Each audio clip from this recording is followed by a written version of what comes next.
there's all kinds of scenes that I respond to in movies. I respond to music sequences. I respond to big comedy sequences. It was like they galvanized the entire theater. Everybody woke up. Everybody got connected, and and I would go see a film that had a sequence like that. I would see it 2 or 3 times at the theaters just to see that sequence, and then just to have that experience with an audience.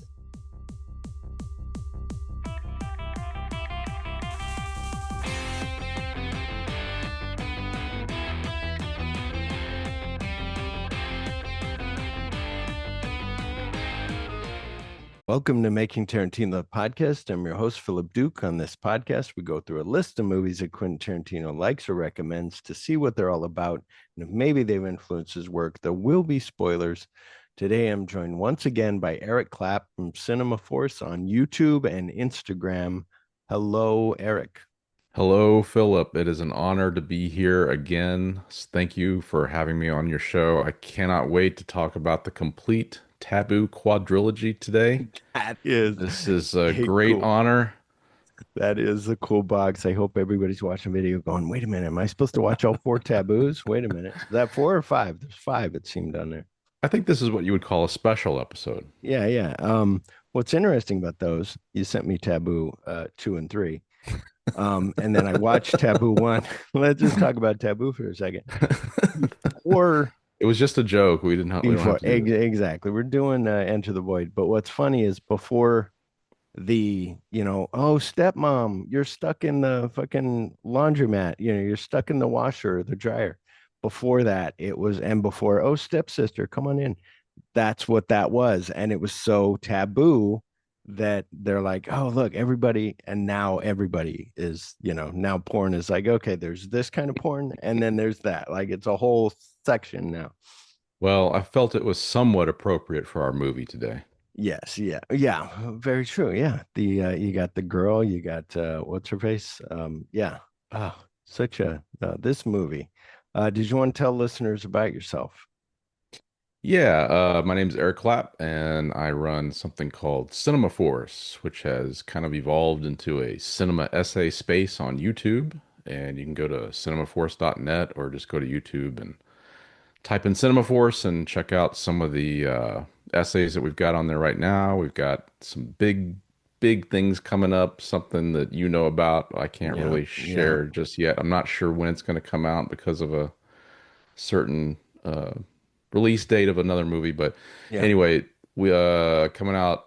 I don't know when this is airing, but maybe by Airing the on the time. 27th. Yeah, Oh, okay, perfect. yeah. That's the same day that Rich Johnson and I did a essay on Memories of Murder by Bong Sweet, Joon-ho. Sorry. sweet. So yeah, Yeah, it's a great essay. I really enjoyed doing it, and I think um, he references the movie Pulse and Cure quite a bit in it, and as a result of that, I kind of fell in love with Cure again and Pulse. But Jennifer Upton, who's on your show a lot, is going to do an essay on Cure, so I'm looking forward to that one too. I need to see both of those, and yeah, I need to watch Mickey 17 and all that stuff.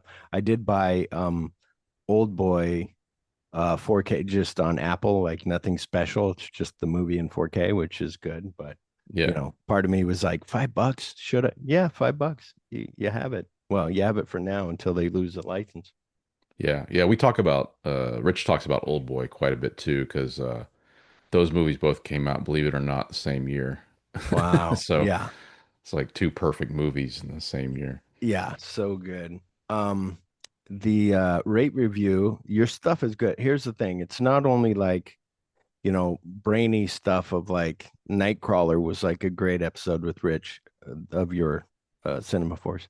But then you have like all the airport movies and all the Iron Eagle movies. Like those are fun. Like, Yeah. so And I just got the script from Michael Price, who does a lot of stuff with me as well. We're doing a big episode on Rudy Ray Moore and Dolomite. So that'll be cool. we're reworking the script right now because it's pretty big. So we're trying to Trying pare it to down a little bit. wrangle it down. Yeah, I need to see Human Tornado. And what's funny about Rudy Ray Moore back then is I remember like, oh, I've heard of this. Like, let me watch Dolomite. And I watch it and I'm like, oh, this is horrible. Yeah. But then you need to understand, like, he's a comedian coming from comedy, and it's a thing of like, oh, how do we make money? Let's make this movie. And then, Yeah. it does really good. And it's like, holy shit. Yeah, and Um, he was pretty much for most of his career totally independent. He did a few bit parts and some, side studio things, but for the most part, that Netflix movie that Eddie Murphy did about him, My Name is Dolomite, is a yeah. really it's I mean it's not a great movie, but it's a really good movie and shows about how important it was to be independent and then be an independent filmmaker more than anything, because that's really what he was, and he Y- was just completely like totally independent. Yeah. Yeah. Yeah. When I worked at Suncoast, he did Disco Godfather, right? Was that his? Yes. Yeah. Yeah. We had that. And I remember pulling the tape down and being like, what is this movie? Like, it seemed rare at the time, just up there. And I was like, this is a black exploitation movie I need to get. I never got it, but I need to see it. Yeah. Um, so yeah, rate, review, subscribe to us. That's always why is it difficult for me? Subscribe to us wherever you get your podcast. Follow us on Facebook, Instagram, and Twitter. And if you want more talk like this, go to Phil on Cinema on the Patreon, and there's Shaping Scorsese on there. There's Zorro the Gay Blade. I just did a thing of like my favorite scenes, and then that's under the Power of Film, and then that's going to be like do favorite directors, or you and I talked about doing soundtracks. So there's all kinds of stuff up there. I'm having fun. It's only $5 a month, and you get 2 episodes a month. Plus, sometimes you get press kits scanned in that Eric sends me, and it's a good time. So why wouldn't you sign up for the $5 a month? It's less than a cup of coffee and a little more than a Reese's king size thing for like $3.99 or $2.90 or whatever they are. So yeah, You're literally a movie podcasting giant right now. I mean, you've yeah, got so yeah, many things a going on. behemoth. Yeah. I know you're running in big circles that I Hmm. can't run in, but Yeah, yeah. I'm just happy to be here. Yeah, yeah, yeah. I wish I ran in circles. I'd leave you quick. I'd be like, oh, I'm best friends with the paste picante sauce guy.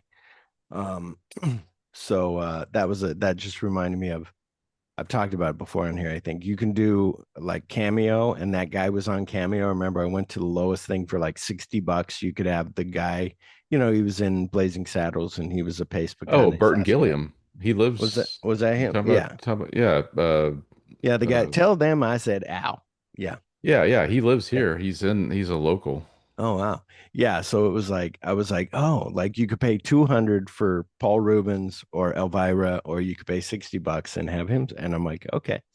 I never did it, but yeah. When I run with him, then you'll be left in the dust. Well, But you'll have to come to Dallas and Fort Worth to yeah, get him. yeah. Well, we'll find him and we'll impromptu like, hey, we're gonna do a show. Oh, what are you gonna do it on? Your other buddy from Pace Picante was in The Getaway, and we're gonna do that. Yeah. What was Paper that guy? Moon, What was that guy's Fletch. name? Oh, was he in Fletch? Burton Um, Gilliam was in Fletch. Blazing who, Saddles, Fletch, I'm trying to think who he was in Paper Fletch. Moon. Was he the one of He the was the airplane guys? airplane mechanic. Yeah, Yeah, yeah, yeah, yeah, yeah. yeah. Gordo, Yeah. over here. It's so good. So I have a Tarantino talks about this movie. Quentin Tarantino has praised Gaspar Noé. Is it no, right? I figured I'd ask. It's actually pronounced Gaspar Noe. Gaspar Noé. Yeah, Uh, or no I, or I think it's Noe. I even on my notes I put the little umlaut, whatever, above it. Yeah, Um, Enter the Void, specifically calling its opening credit sequence, quote, hands down best credit sequence of the year, credit scene of the year, maybe best credit scene of the decade, one of the greatest in cinema history. He also included it on his list of favorite films of the 21st century, describing it as a true cinematic spectacle.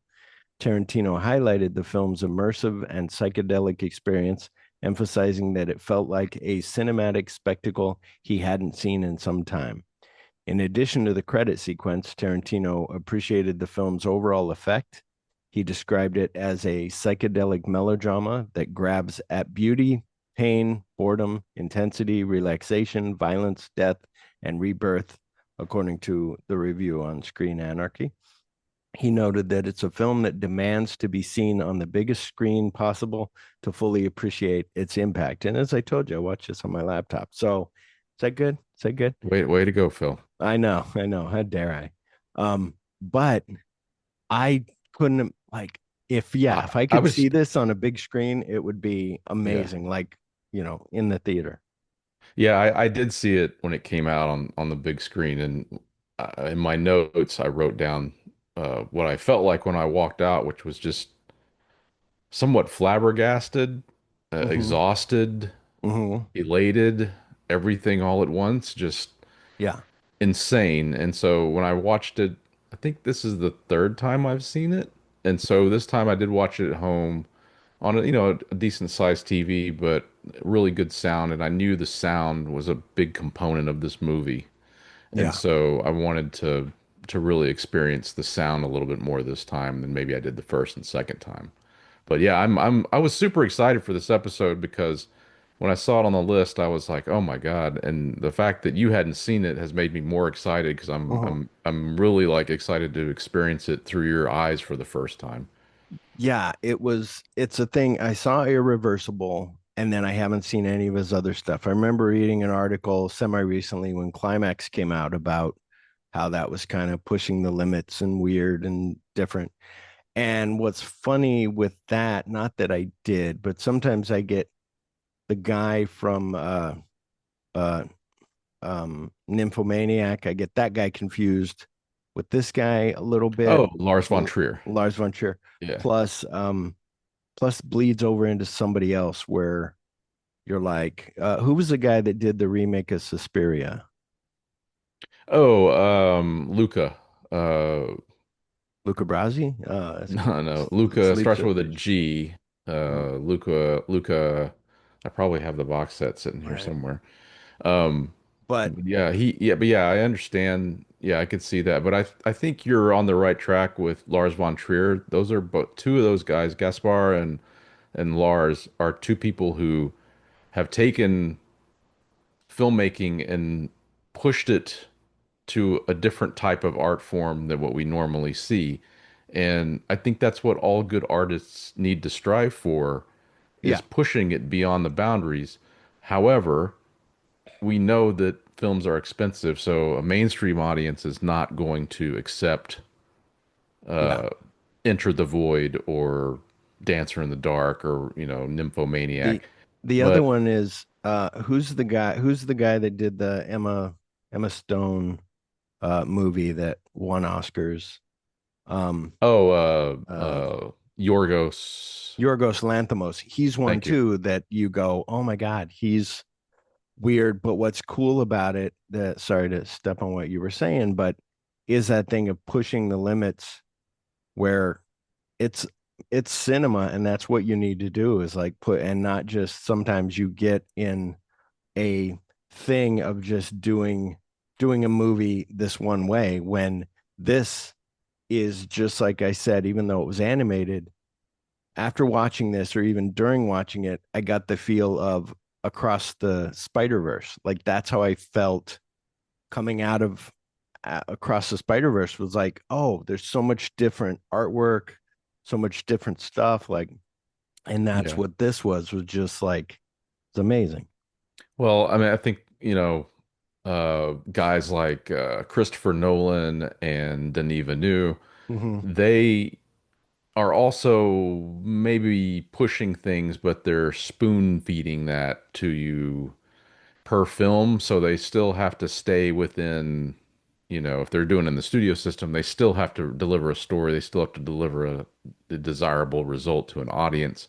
Yeah. But Denis and Chris are able to just kind of like just dial up the weirdness just a little bit here, a little bit there, a little bit here, a little bit there, but not too much, Yeah. Yeah. Whereas Gaspar and Lars are like, F it. Yeah. We're going 100% all the time, nonstop, and the only thing we're going to spoon feed you is the normal stuff.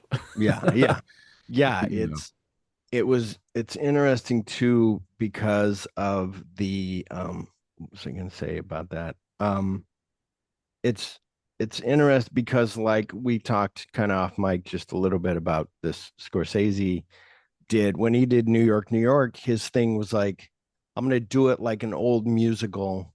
So like Robert De Niro's shoulder pads are even more enhanced than they normally would be, even in the 80s and them doing this movie. And Yeah. then also like, or 77, they're over enhanced. And then the curbs are like really big. So it's like they're behind they're on the lot where, the curbs are big. And that's pushing it in one way, but this is pushing it in a whole nother way, which Gaspar said like he saw 2001 when he was like 7 and was blown away by that tunnel sequence and was like, oh my God. And that's the thing too. If you watch 2001, it has a story, but it's also just like an art film that you can just sit and, Yeah. meditate on. And there's a movie that I've been meaning to ask you about. It's called Baraka. Have you seen it? It's Yeah. like, Yeah. Yeah. yeah, it's really cool because that is that thing you're watching it and it's real life and it's different footage, but it feels like meditative. Like me and my buddy watched it for the first time, or I had seen it and then I go, I want to show you this. And we're just sitting there watching it and like so relaxed and just like amazed. Especially it starts with that monkey in the hot tub. Like very cool. Um, Yeah, I was gonna say also too, just to piggyback on the 2001 thing. I've got that in my yeah. notes too, but um, I saw 2001 when I was in middle school, I think sixth grade, Mm-hmm. and that ending that you talk about and that Gaspar references really had an effect on me. Mm-hmm. I just remember at the time I wasn't, mentally capable of understanding what Kubrick was trying to say with that entire movie, but Yeah. I enjoyed it on a Mm-hmm. visceral level. But I also, that ending stuck with me, and I thought about it for years afterwards. It never leaves you. Yeah. And I think that's what he's trying to go for with Enter the Void, and especially the whole thing about being reborn at the end Yeah. is key to that. It's well, and then there's the part of I'll get to all the general information, but it's that thing also of he's talking to the buddy of like, hey, talking to him about that book, about that Buddhist book, and then in there the guy says like death. And so now you're like, oh, death is the ultimate like DMT trip or whatever. And Gaspar, like you said, no way, no. He said that he went and did ayahuasca and all that, but a lot of people on the set, like, how do you explain to other people, like, here's this trip that I had, and they're gonna be like, I Yeah. remember my mom one day, she dead now, so it's okay. No, my mom one day, she was like, she was telling me how they did acid and they went and saw like Pink Floyd's Brick in the Wall and the wall. And she said she went to go to the restroom and this big giant tank like came out of the toilet. And she was like, it was free. And I'm like, oh my God, like that makes me not want to do it because I'm going to be like, you know, it's that thing of in during Woodstock, they had these tents. So if you had a bad trip, you sent your friend, if your friend's having a bad trip, you send him to the tent. The tent has medical people on it, but also another guy who's coming down who has to stay there and talk you down. And then you both, and now you stay there and you talk to the next guy coming, Yeah. and it's that thing where I would think that I would, you get that's the fear of ayahuasca and the fear of some of this doing mushrooms, where if you're not in the right headspace, it's going to be all like this horrible nightmare stuff. Yeah. Well, and But then DDT, I think he talked about doing that too, and mhm, yeah, experiencing. And I think the whole movie is basically, some people I've heard say that if they've the people that have done DDT say that when they watch Enter the Void, that's basically the whole movie could be just basically his trip. yeah, that's what I was thinking Yeah. too. Yeah, DMT, DMT, sorry.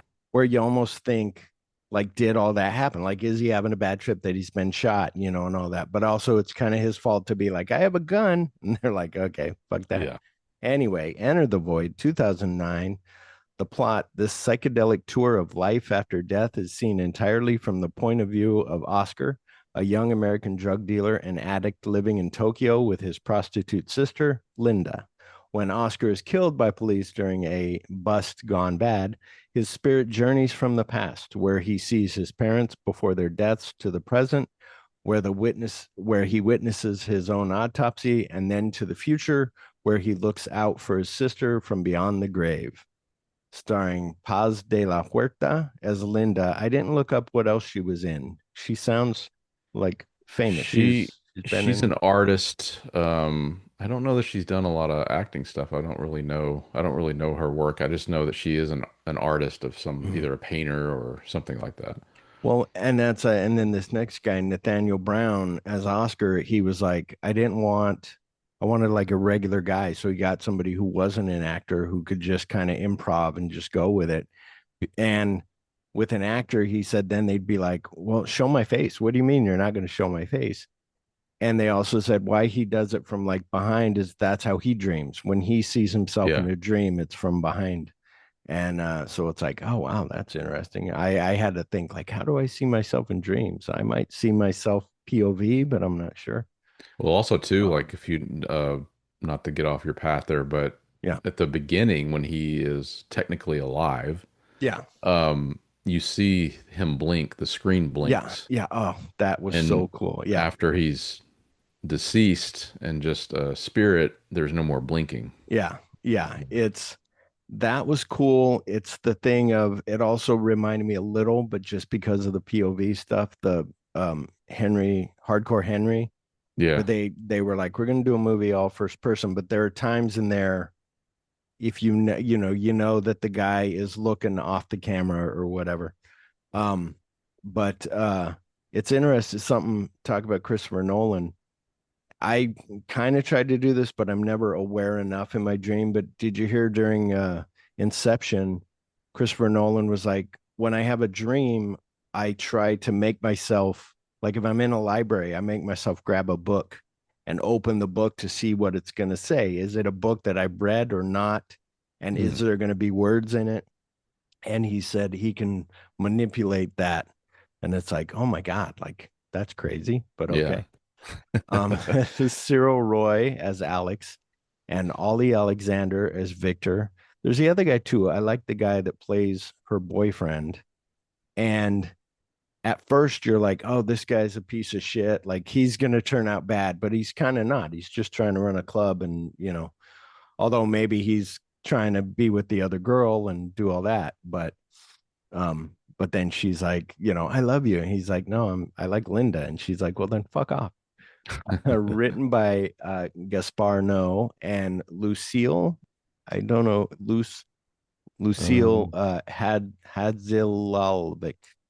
that sounds great. Yeah. Directed by Gaspar Noé. So I need to see after seeing this, and I saw Irreversible once, and I remember like, oh wow. This one though was more that one is like you're like, oh shit, like they went there. But this one, and she's still married to that guy from Irreversible, Monica Bellucci. No, she's with Okay. Tim Burton right now. Oh wow. Oh yeah, that's right. He is Beetlejuice 2. Yeah. The the thing of the when they're going through the tunnel and they hit that truck when it's his mom and dad driving, just makes you like, oh shit, like you Yeah. feel like they're gonna cut away or they're gonna turn or do something and they don't. They just hit it head on and you're like, oh shit, like really Yeah. pulls you out. Well, Not pulls you out, pulls you, just like amazing, and makes you they feel. repeat that beat a lot of times, Yeah, and there's two sounds in that movie that really hit me hard. Is that gunshot is just so loud, yeah, yeah, and then the car crash too. It's an equal, yeah, moment. I guess he was trying to compare death to those two sounds, just a blunt end. yeah. It's this this is a movie where we'll get to listener opinions here in 2 seconds, but it's a movie where some people are like, oh, it's kind of boring. It's just you're hanging out. But no, it kind of has that feel of like Quentin says about Dazed and Confused. Like you're just hanging out with these people. Like Oh, it's it's definitely a hang movie yeah, for yeah. sure. It's awesome. But let's hear listener opinions. Man, I don't even have an opinion. Well, you gotta have an opinion. Derby on Twitter wrote, quote, good cinematography, lots of interesting shots, and nice, warm, fuzzy lighting. I really like the floating camera effect. The movie itself gets pretty boring after the first 20 minutes, but the aesthetically pleasing scenes make up for it somewhat, end quote. Cinema Recall on Twitter wrote, Enter the Void has the best opening credits of any film that has ever been released. The rest of the movie never gets as good as the opening titles, but that alone makes me want to buy the Blu-ray, end quote.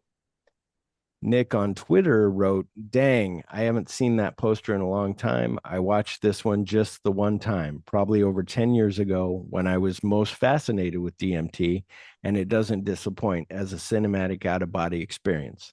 I should probably watch it again, or maybe I already have, end quote. Dun, dun, dun. Movies Hate Sarah on Twitter wrote, quote, looks like the CD cover of those. Now that's what I call music compilations because I had, Yeah. one of the posters. That is true. Big Lee Marvin fan, who I had on last week for the Slaughter episode, on Twitter wrote, quote, I downloaded this to watch it. I'm hoping it's good, end quote. So on our show, she was like, I don't know. I can't do him. Like, I don't know about that. And I'm like, I don't know. It's supposed to be. So I think she'll be pleasantly surprised. Yeah. Everybody check out Big Lee Marvin Fan Podcast. It's pretty good. Fred Schaefer on Twitter wrote, quote, this one is over my head, end quote. Ian Lynch Passarelli on the Making Tarantino, the podcast page on Facebook wrote, quote, quite simply one of the most singular cinematic experiences to exist, end quote. Jerry Dennis on that same page wrote, quote, love it.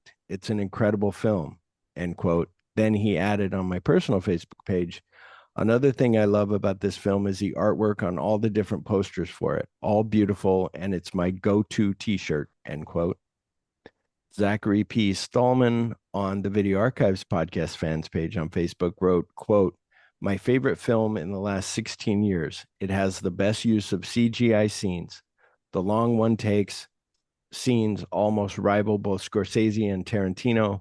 Gaspar Noé is one of my favorite filmmakers working today. I've also enjoyed Irreversible, I Stand Alone, Love 3D, Lux Eterna, and Vortex by him, end quote. So, yeah, that's the other thing. And maybe because you know cameras and stuff. Some of that I was like, why does this look a little like it's a toy or it's fake? And I think some of it was filmed with that tilt shift. Mm-hmm. Like when everybody first saw The Social Network, everybody was like, what the hell? They're rowing and it looks like it's a toy. What's going on? And then you look it up and you're like, oh, that's this thing that we've never seen before. Yeah. And so it looks like just, Well, but there are, there's yeah, model work, and what's cool about the movie is that um those models, if you took those model scenes of cars and buildings and stuff like that and put that into like a regular movie at that time, which was what, 2006, 7, I can't remember when it came out. yeah, 9, but yeah, they Yeah, were okay, filming 2009. So 2007. yeah, Yeah. if you put the model work and Enter the Void into another movie, people would reject it immediately and be like, "That's fake looking, it's toy." But here it works Yeah. because you're in the midst of, this trip, and it interweaves perfectly into the world because you're not sure what you're seeing is real anymore. Like Yeah. it's evaporated, and so the model work I think is really cool. It almost like kind of adds like a different layer to it, almost like he's you know, because the movie, we haven't really got into the plot much. Not Yeah. that there is a whole lot, but um, it is about childhood. Yeah. And so the fact that he is reliving his childhood and also seeing the city as toys and models is interesting. Yeah, and because Alex has his whole, Tokyo done up in his apartment Yeah, studio, whatever. But also it's that cool stuff where he said he wanted to get the geography right. So when the camera leaves from where Alex is talking to her on the phone, then it zooms all the way over to where she is, at the, yeah, and but it's interesting too. It'll go to that, like when this is the first time you see it, I think, is when she's that guy who owns a club is having sex with her, and the camera goes up to his head, and now you see it from his point of view, Yeah. and it's those things that are like, oh my God, like so cool. And yeah, yeah, and then the movie starts with that whole credit sequence that everybody talked about. Just look that up if you don't want to watch a movie, but you should just look up the opening credit sequence. But it's so fast, but you get all the names. But I was thinking of that too, where like you said, kind of like the same thing with movies where people are like, well, I can't do that. I can't go, I got to do a ABC movie. Yeah. That's where you would think that somebody would go, hey, I'm the producer. I want my name bigger and I can't see it. Like slow down right there, whatever. Yeah. But that's where it's cool when you're like, hey, here's what we're doing. It's like Well, spoiler, but our friend, spoiler. our mutual friend, Rich Johnson, Yeah. has written a essay on those opening credits. I think Oh, cool. that it's on his site where he talks about the typography and all that. So check that Yeah, out. I definitely will. I'll have to share a link. Um, but it's that thing on Seven. Um, they were like, we're gonna have Brad Pitt, Morgan Freeman, and Kevin Spacey. And Kevin Spacey's like, no, like take my name off the poster and off of everything because that's the mystery. And then Yeah. everybody's like, oh, okay, but some other actor would be like, no, no, my name should be bigger than this. It's like Yeah. the whole Paul Newman, Steve McQueen thing on Towering Inferno was like, no, my name's first and then his name. Like, Well, the that opening credits though, it does set the stage for what you're about to witness. And yeah. so I think it was smart of him because if you had started with like a regular slow old credit Mhm. sequence, you probably wouldn't have been prepared. That Yeah. opening title credit is so wild and so just insane Yeah. that if you made it through that, you're probably going to make it at least through half. Yeah. Yeah. Yeah. You know? And yeah, and that's where I didn't find it boring. I found, at times you're like, well, wait a minute. This is on the, when he's dead on the thing and she comes out from his thing. Now he's sitting in the back seat and then that guy punches him because he keeps trying to touch her. Yeah. And before Alex has been like, you can't talk to. So you're thinking also it's going to be like a Christmas Carol, where he's going to live through his life and not be able to interact. He'll just have to watch it. But it's not. It's different. But that's where I was thrown a little bit on that moment where I'm like, okay, wait, he touched her. She saw him. She turns around to talk to him. Now, is this him that we're looking at? But they're all four in the car. Like there's because the other guy punches him, Alex or not Alex, but the guy, the guy that owns a club. So Oh, Mario. yeah, Mario. So you're just like, okay, but it was fine. But that's the other thing they said with this, he had to meet certain things. So he took out what was it, Real Seven, and that was the stuff of like him waking up in the mortuary and all that. Yeah. Do you But know, I don't know how you said you saw it on your laptop, so I'm guess you streamed it, right? yeah, Was it the director's cut or was it just the regular I international? think it was a direct because it had that thing of like I said in the not the morgue, but in the morgue when he's in the morgue and he wakes up and then he Yeah. gets up, like it had all of that. And I think Okay. the other one didn't have that, right? The other Yeah. one they took that out. And see, I So don't I don't it's been so long. I don't remember what I saw in the movie theater. Like I mhm. don't remember what version it was. And I don't even know if I'd seen this director's cut before, so it was kind of fuzzy to me as to what was in and not in. The orgy scene at the end kind of seemed a little Yeah, I see, don't remember a lot of that, but I could have I forgotten. I did I remember that now. Thank you. There was no like orgy together, but it went from room to Yeah, from room of room to room. I showing guess that everybody. was the Yeah, yeah, wrong yeah. term. But Yeah. no, that's the term that they used. And I was like, wait a minute, orgy at the end. But yeah, if that was all going from room to room in that love hotel that the guy says, imagine that you're in there and you're watching your friends have sex in these rooms, and then all of a sudden it goes to like the real hotel, and you're like, oh wow, this is Yeah. really cool. Um, and then like you kind of warned me, you were like, oh yeah, at the end there's this penis coming in a vagina, and I was like, what? And then you see it and you're like, but you're not totally like you went on this journey, so now you're like, okay, like you're okay Yeah. with it. Like I was like, all right. um I'm And it like, had oh, been they went so there. long. It had been so Yeah. long since I'd seen it that in my mind, I thought that that scene was in Love, the movie he Mhm. made after. Oh, wow. Yeah. And I guess I just got it. I guess I just got confused, but I got my Gaspar Yeah. movies mixed up. But yeah, it was so cool. I don't know how you want to. I have all my empty stuff for discuss and for discussing this movie. I mean, it's one of those two where you can't really explain it, but it's so good. There's so much going on and so much just the feel, just cinematic, like you said, like just to, like everybody said. But Yeah, I mean, and like, it's you can't. It's impossible to talk about it like a traditional movie like you would normally on your show yeah. because it doesn't fit into that mold at all. And it's really just the whole movie, if you want to break it down into like three acts. Oh Mhm. my God, it's getting dark outside. I know, I saw that. Um, but it's really just a three act. It's not a three act structure. It's really one act. It's act one, Yeah.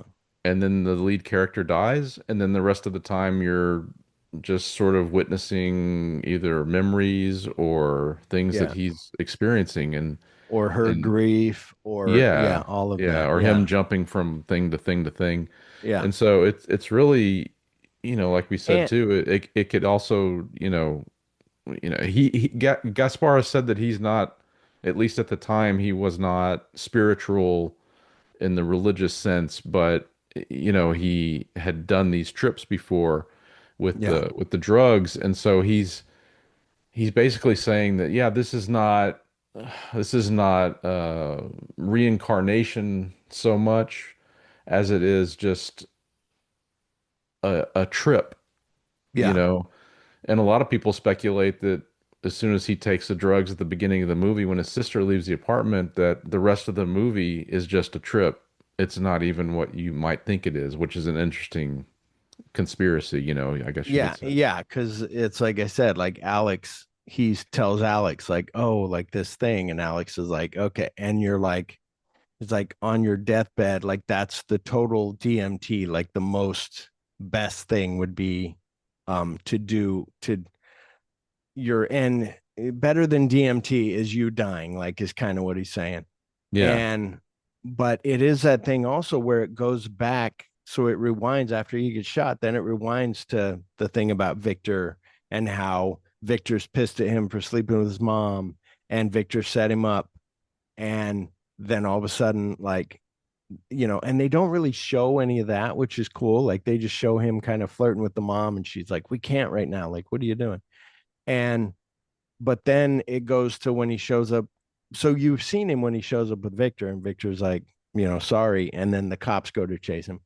And now it's leading up to all of that of him like, I got your stuff. I got to bring it. And then it goes from there to, the after, after he's gone and they're dealing with all of that stuff. And Alex is almost going through stuff too. Like he kind of tied Alex to reality or to being functional, and now Alex is kind of drifting away of like getting lost in Yeah. the And regular.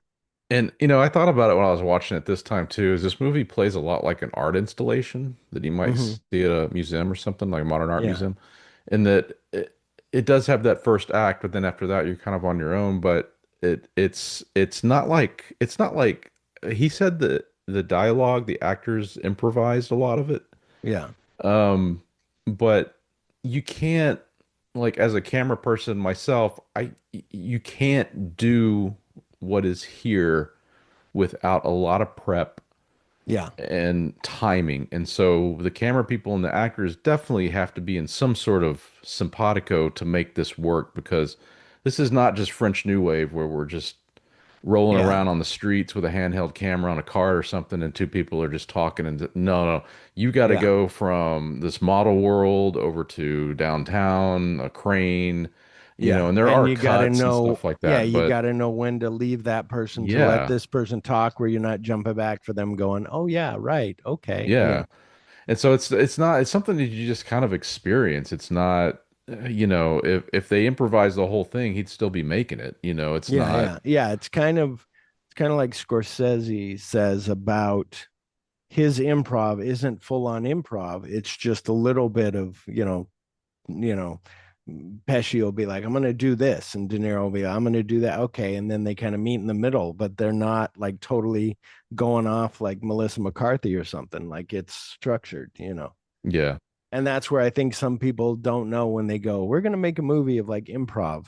And they don't realize like, this is Spinal Tap is like set up a way to, you got Yeah. professional people who have done improv who know it.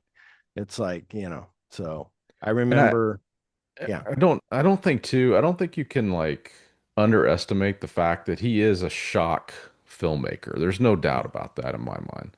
yeah, Like he doesn't have to do some of these things. yeah, I think maybe it comes from like maybe he's a little bit insecure that, like you said, some of your comments said that, I tuned out. So maybe yeah, he feels like he has to sprinkle in these shocking yeah, sexual things to just sort of jolt people back yeah, to into be the like, oh, void. wait, yeah, Yeah, and I think that's probably his worst quality because I don't think that he needs to do that necessarily. yeah, I think yeah, he could do that other ways, but I think maybe that's just his way of keeping people's attention. that made me think of the uh, I would normally try to think of his name, but you're here, so I'm going to tell you. The the Basic Instinct. Um, Paul that guy, Verhoeven. Paul Verhoeven seems like he tries to push like I'm going to do Hollow Man, but I'm going to have her be raped by an invisible man. Like that'll be amazing. Which in a way you Yeah. go, okay, that's cool. It was cool to see, but also you're like, we don't need certain things. Not that Paul Verhoeven is Yeah. near Or the leg cross, yeah, and yeah, Basic yeah, Instinct, yeah, like that's not absolutely necessary. yeah, yeah, yeah, Ask exactly. Sharon Stone Yeah, about that. But yeah. um, So upset. but again, it is a moment that people will never forget. And Yeah. so if that's what, and I think Gaspar has said that Well, he has taken some things in his films a little too far, and he regrets some of those things. I think I read that at one point. I could be off, so don't but quote me on that. But that too late. I quoted you. I'm yeah. putting it on the poster. What's interesting is I just watched. You gave me The Devil's Honey. I watched this movie and I'm like, oh wow, like they went there with like hands on crotches, but like Hmm. really close. Like you're like, there's no murk in there. There's no like this is just some woman being like, grab my whatever. And so you're like, holy shit. Like, and that was, Lucio Fulci. I didn't Yeah. much Another shock artist. yeah. I didn't much care for it because I was expecting a Fulci movie. And that's what Yeah. they said. And how dare I think that? Because I could see Fulci being like somebody said, he could have went from there. It was on the making of stuff. He could have went from there and made like sexy thrillers, like erotic thrillers, and done great. But because everybody's like, this ain't a Fulci movie, like they think Fulci as the horror guy. Yeah. Horror guy. Yeah. And that's where that struck me as like those kind of odd things of like you just push into push. But that was more than this. This was I could see this being more like we said about not Lars von Trier, but the other guy, the guy from the Emma Stone movie, the director. Oh, Yorgos. It's like Yorgos being like, I'm going to push this and I'm going to push that, Yeah. but also still artsy. And that's where does it go from art to becoming like, oh, now you're just pushing the limits, but also like as watching this movie, you're like, oh, this is really, you know, a cinematic, like, just washes you over with all kinds of just a great, you know, just a cinematic experience where you're like, yeah, that's, like I've talked about, and I know people make fun of me for this, but Across the Spider-Verse, even that new Teenage Mutant Ninja Turtles, the cartoon one, Yeah. that was like a fun experience, like a cool movie, you know, involved in the movie. And that's how this is. It's like cinematic, like to go see this in the theater or to own it or whatever, just to not even watch it all the time, but to show somebody or to lend it to somebody. Oh, have you not seen that? Oh, you need to see Yeah. this. you know. Well, I think a lot of it too, like I think a lot of the credit you have to give to the DP Benoit, what was his name? Benoit Dabi. Yeah. He has shot some amazing stuff. The guy is incredible. I mean, he did Irreversible Yeah. for Gaspar first, and then he did I think maybe this was right after or somewhere in there. But he's also worked for Harmony Korine a lot. Oh wow. Yeah. Another shock director. Like he shot I pulled like this is one of my favorite movies of the last like couple of decades, Spring Breakers. Mhm. I love I I started to watch that. I never finished. I love this Never freaking movie. finished. Yeah. But he shot that, Spring Yeah. Breakers, and it's a beautiful looking film. Hmm. Whether you like the film or not, I can purely coast on that film and Enter the Void just on the photography. Like Yeah. Yeah. he's incredible. Yeah. And I know he used a lot of practical lights on Enter the Void, and I heard that he tried to like he didn't have to light Tokyo on the streets at all because there's so much neon. Yeah. Well, And and what's then crazy too is they shot this on 35. Now the Blu-ray I have looks like shit. I don't uh know, yeah. maybe they transferred it to digital and then back to Yeah. Blu-ray. It looks like crap. But he shot everything, I think everything where he is alive on 35 millimeter. Hmm. And then he shot it on, shocked the hell out of me, which is 250D, Kodak 250D daylight film at night. Wow. I Yeah. guess maybe because they wanted to avoid blues or something, but that's 250, not to get too crazy technical, but 250 D is for daylight. It's like I don't even know how they got a fucking exposure Yeah. with that. I mean, it is very grainy, Well, obviously by and choice. And then the stuff when he's dead is all 16 millimeter, which is even like a downgrade by 50%. So I yeah. don't even know how. I don't even know. I would have to talk to. I don't know how to talk to that guy. Like even my Well, cat's upset about this. well, and that you don't have like normally like people talk about it, regular people who aren't camera people are like, the moon looks beautiful, I want to take a picture of it with my phone, and it doesn't come out. Why is Yeah. that? It's the same thing with neon, where nothing is oversaturated and nothing's like all these hues.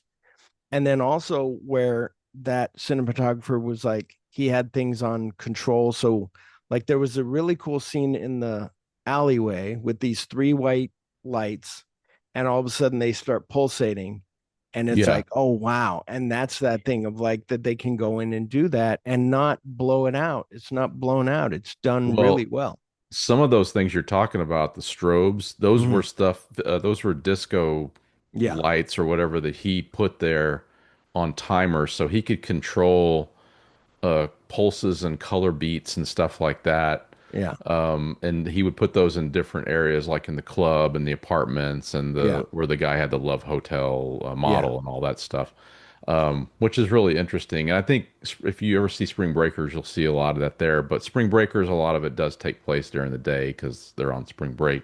Yeah. But a lot of it's at night too, and you get that same. It has the same look as Enter the Void, just that neon, Yeah. pink, green type of feel to it. He's really amazing. Like I wish he did more stuff. I saw that he's got a couple of movies coming out this year. He did also shot Harmony Korine's Beach Bum with Matthew Oh McConaughey, wow. Yeah. which is kind of a cousin movie to Spring Breakers a little bit. Yeah. I would recommend it. It's not my favorite. I'm not a big Harmony Korine fan outside of Spring Breakers. Obviously, Kids is cool. Yeah. But That's yeah, another, I'm yeah, not a, that I'm not a Gummo fan. that's one that Gummo was him eating spaghetti in the bathtub.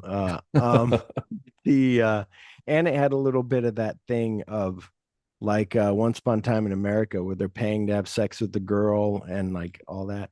Um, but that Kids was one where not we're not here about Kids, but Kids was one where you felt like, is this a documentary? Like it feels so Hmm. real. Like it Yeah. was, it's amazing. Um, but yeah, this movie, it's I don't know what else to say about this other than I knew that you would know all that camera jargon. I was like, I have no idea. It's cool that he filmed this. This is good that, Eric can read it and be like, oh, that's how to do it. Yeah. But it's also the thing that I still run into. So you have a director who directs, but then you have cinematographer who you almost go like, well, who is who? Like this has a style to it because of the cinematographer, but Yeah. also the director is bringing something, but or somebody being like somebody like the story that I love is fucker, I can't think of his fucking name, but the guy that was the cinematographer on Citizen Kane, who Orson Welles and Oh, him just Robert Wise. no, Or no, no, no, he was the no, editor. he was the editor. Oh, Something with a G, I wanted to say, not Gordon Willis, but somebody else. no, no, no. Hold on. Anyway, okay. But I'll find it. okay, Keep talking. okay. But it's that thing of so uh so he had never made a movie before. Orson Welles never made a movie before. And he's like, well, can we do this? And he shows him the lenses. Greg Toland. Greg Toland, thank you. Yes, one of the best. I think he did Grapes of Wrath, um, and others. But it's that thing of him being like, what do I need to know? And that's where I think Orson Welles' thing of like you can learn everything about filmmaking in about an hour and a half. Like that's because him talking to Gordon Willis. Gordon Willis? No, no. Who did you just say? Greg Toland. Greg That Toland. Yeah, yeah. that he's telling him Andrew like Stevens. that that's right. He's telling him like, oh, you can do this, you can do that. Like, and that's when he's like, can we film from below the ground? Yeah, we can do that. Film up, Yeah. like show a ceiling that we've never seen before. And those are those things where yeah, sometimes you're like, but then you get somebody like Steven Spielberg's guy. Um Darius Kajani. no, the other one. Um damn it. Uh, Um he did ah, fuck. See, movie with called you, movie called Fuck. I should use yeah. Yeah. Steven I haven't seen Spielberg that. presents fuck. Fuck. Um no, it's the he's a foreign guy. He was Laszlo's Vigos Vigos Vigos yes. Zygmunt Zygmunt. Vilmos. Yes. Let's go with that. He did, thank you, very good. Um he did his own movie. He directed, I remember he was like directed his movie. I was like, "Oh, I got to see this." It looked cool and it looked like almost like Three Kings with the silver like it had all Hmm. that. But then the movie wasn't that good and you're like, "Okay, Yeah, there's a that reason why happens a lot. you're a Yeah, cinematographer." But yeah. then there's something like we talked about on here, or maybe it was Scorsese one, not you and I, but me and whoever was uh Francis, well, not Francis Farmer, is that his name? He did like he's a director, but then he's second unit on like Cape Fear, like Oh for yeah, yeah, yeah, Scorsese. yeah, yeah. But then Well, he can go up. that's Yeah, like the guy Craig R. Baxley that was a stunt coordinator on all the big, Lethal Weapon movies and things like that.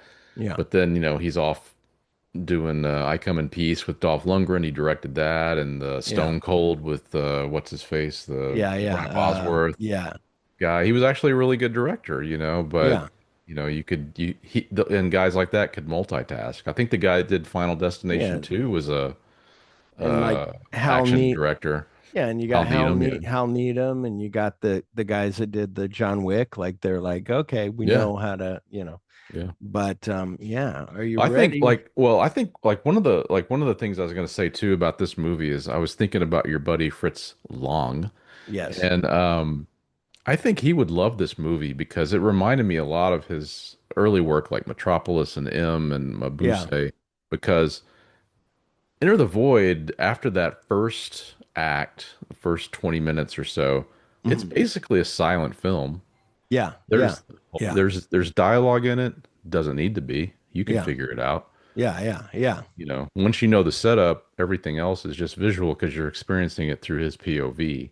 Yeah. So you can kind of figure it out. Like, the only real thing in there that you may need to know about is the little affair thing with the mom, but Yeah. Yeah. that's no big deal. But I think that, there's other movies like this out there, but we're not aware of them because they're not fed to us through conventional Yeah. methods. I'm sure someone has made something equally as cool as Enter the Void, but we don't know where it is. Yeah. Yeah. You know what I Yeah. mean? Yeah. It's yeah, by a lesser known person who did something that blew you away that you're like, Yeah, it's probably on yeah. Mubi, buried Yeah. somewhere in a menu. Yeah. Yeah. Oh.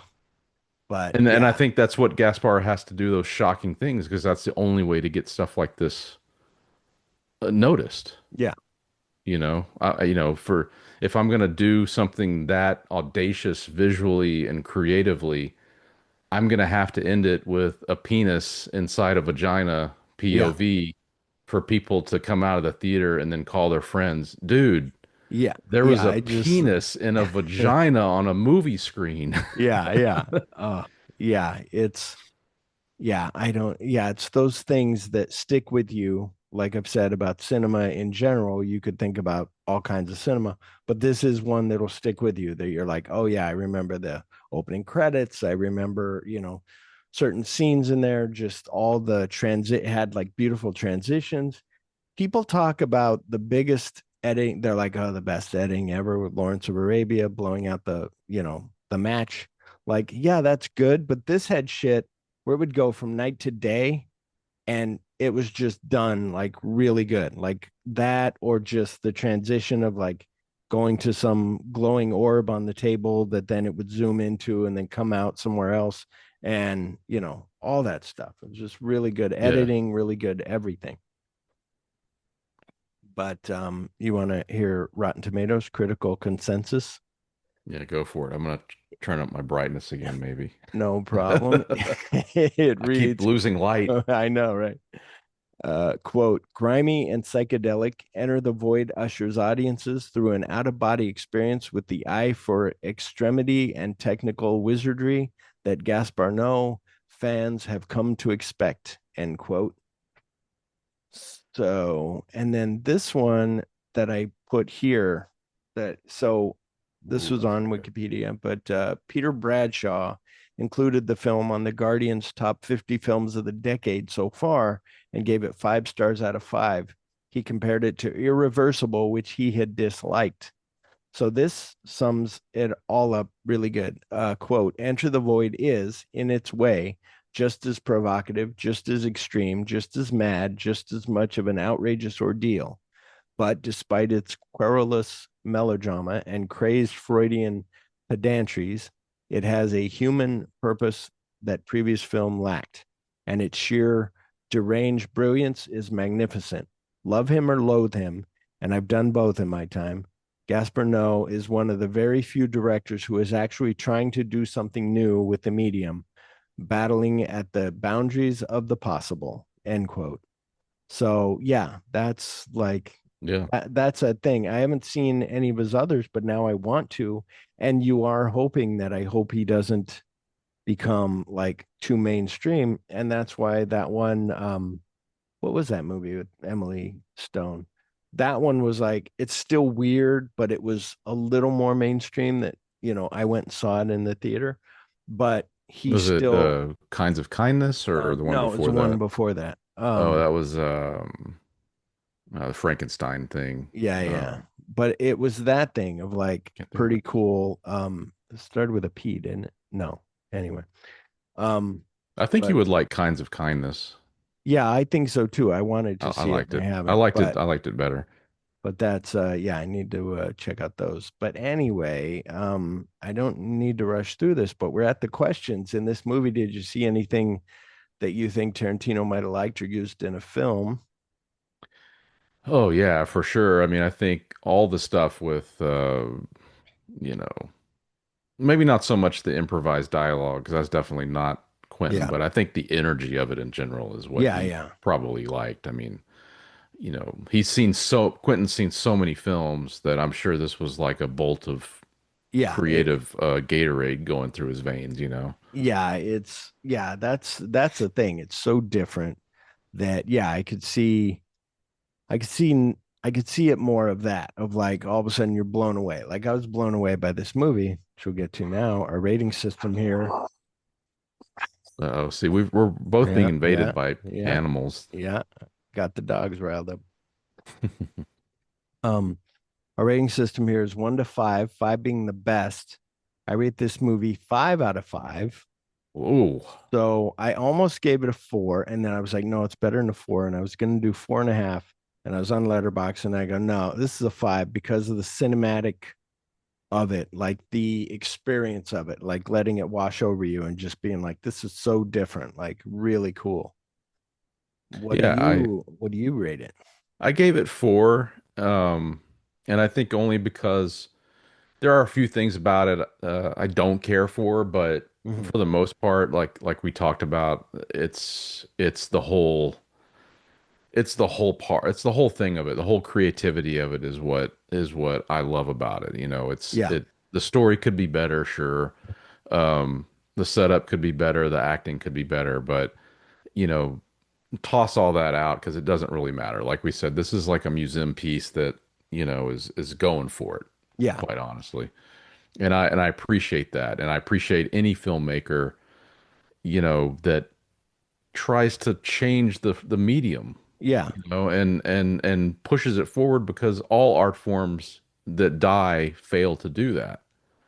You yeah, know, if movies don't continue to push things in ways that are non-traditional, then it will eventually peter out. That's why I like David Lynch so much, is because he had that early success with an art film and kept mhm. that integrity even through mainstream stuff. And even the last season of Twin Peaks was freaking bizarre, Yeah, yeah, but it pushed like he already had pushed TV in the 90s in ways that it was not comfortable with.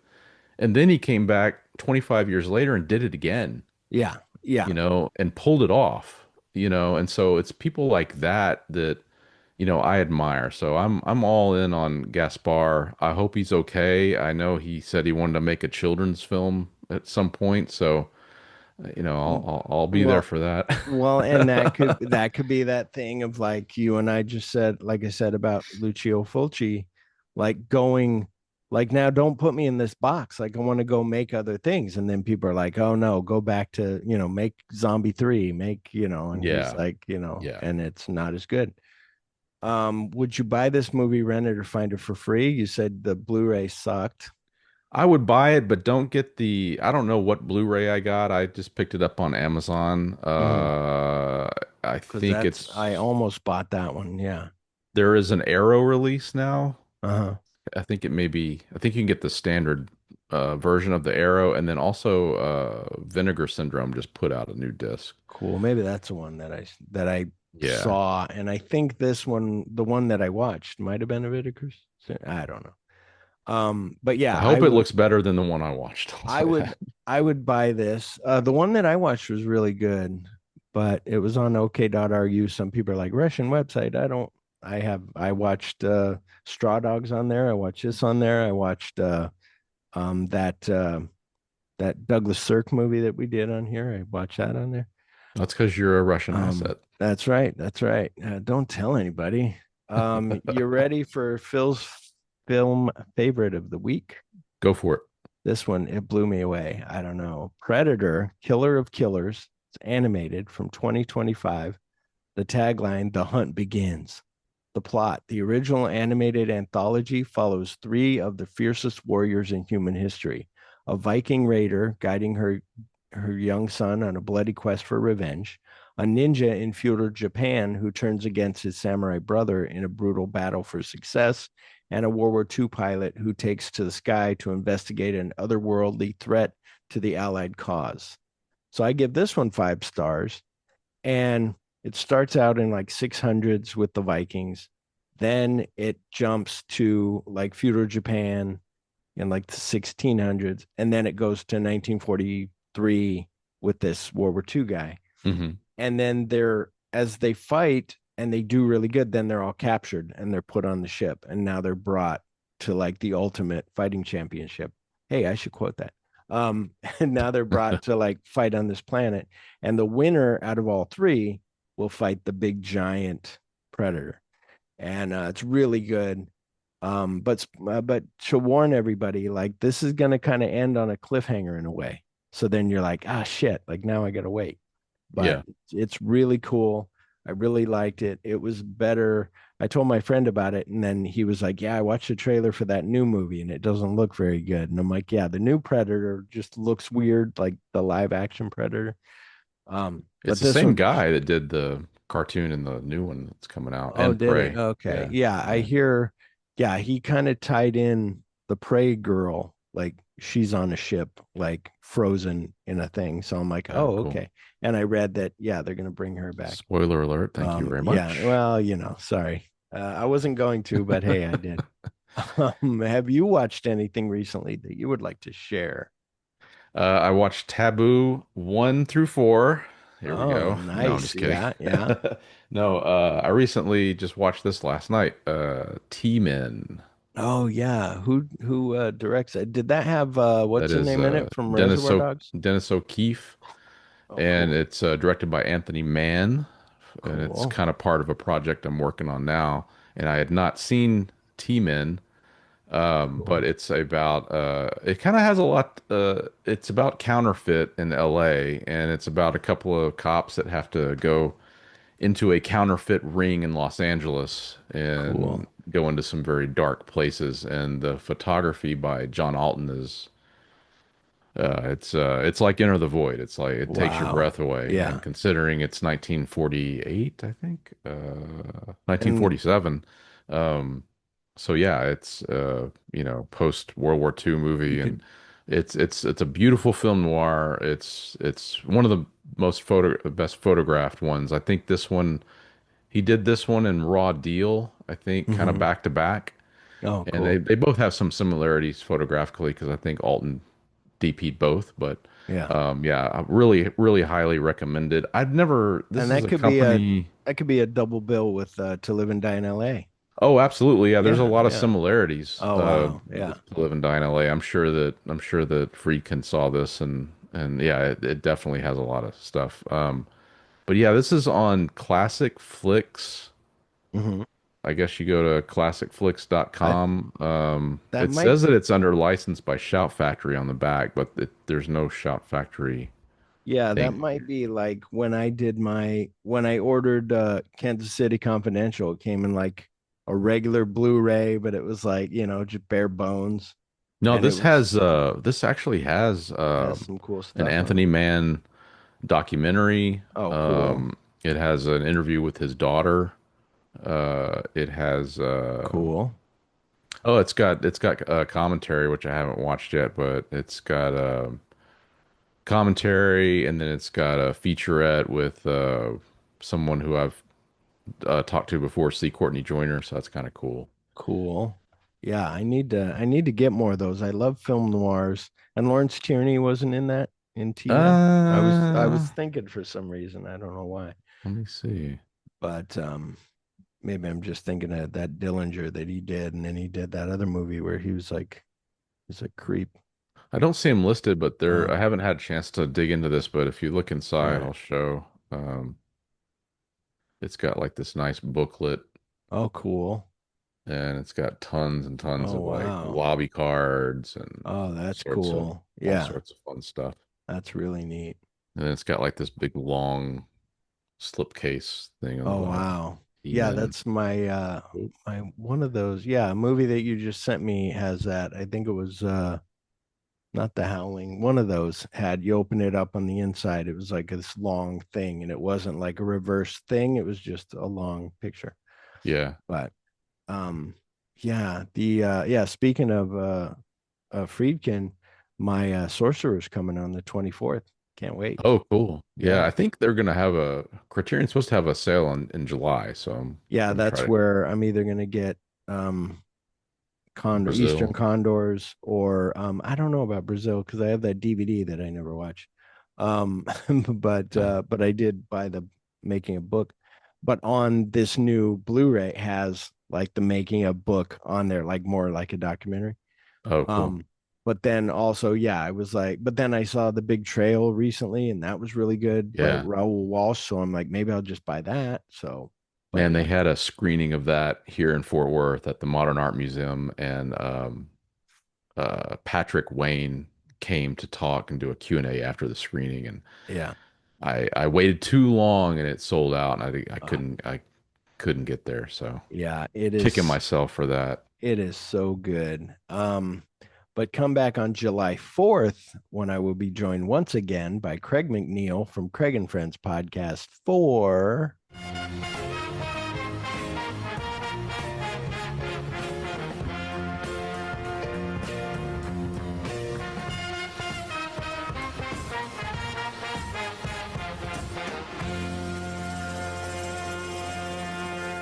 That's right. From 1980, it's Used Cars. The plot is when the old owner of a dilapidated used car lot dies due to foul play, his young and ambitious hotshot salesman and colleagues vow to save the property from falling into the hands of the owner's treacherous brother and used car rival. Here is a radio spot. At last, a motion picture that dares to deal with a subject that no other motion picture has ever dealt with before.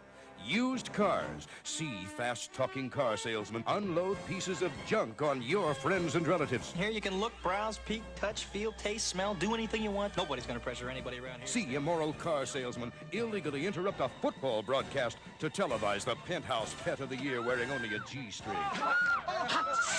See a $24,000 Mercedes 450 SL dynamited before your very eyes.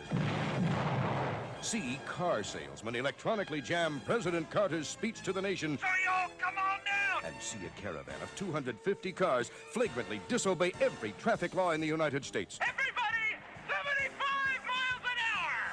It's the police, stop! Used cars, rated R. Under 17, not admitted without parent or guardian. Such a fun movie. That one is on 4K, and I maybe should have spent the $4 more to get 4K, but I got the Blu-ray.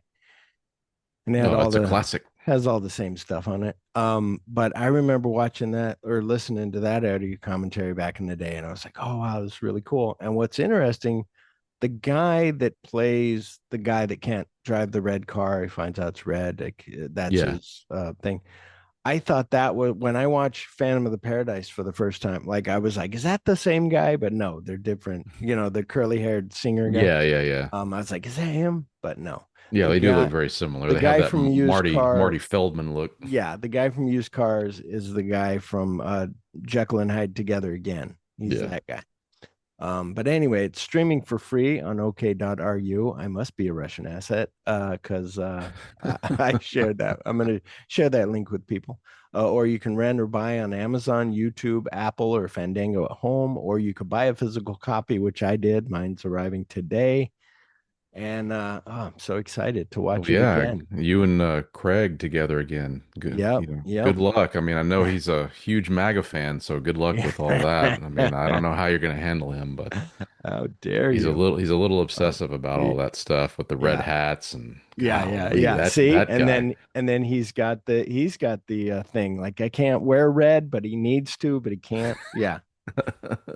I always remember. We're just that's- kidding. Craig is not MAGA. I always remember that. That's too fucking high, and he's blowing apart that across the street, like killing Yeah. all their cars. Oh, Jack. What's his Jack, name? from Crazy Like a Fox.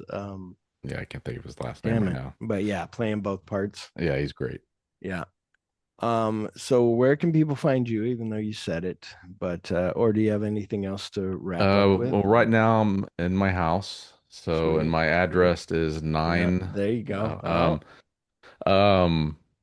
They can find me at cinemaforce.net, and that will take you to the YouTube page, or you can just go to YouTube and type in Cinema Force, and that's where you'll find all the essays, and that's where I'm at.